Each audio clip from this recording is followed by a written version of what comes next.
Tai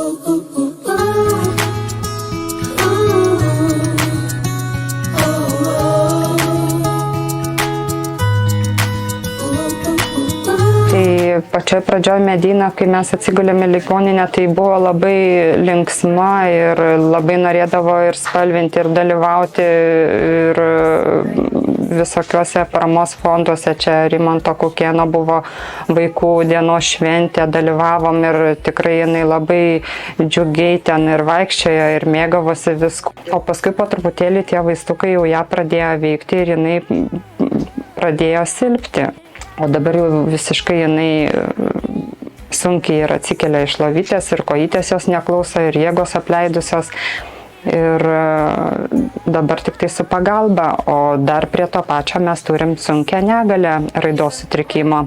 Labai smagu, kad susipažinom su Rimanto Kukėno paramos fondu ir Miglė, kuri mus čia šefuoja. Ir labai noriu padėkoti jiems, kad jie mums tikrai be galo daug skiria ir dėmesio, ir savo brangaus laiko, ir visą laiką su šypsena ateina pas mus ir mus palaiko, ir Medinai suteikia to džiugesio ir tos emocijos geros, ir kad jinai gali džiaugtis. O dabar mes sulaukėm labai džiugi diena, iš tikrųjų sulaukėm Miglės dovanom, kur išpildė mūsų svajonę. O didžiausia tai mūsų svajonė buvo gauti planšetę, nes jinai labai mėgsta žiūrėti filmukus ir klausyti muziką.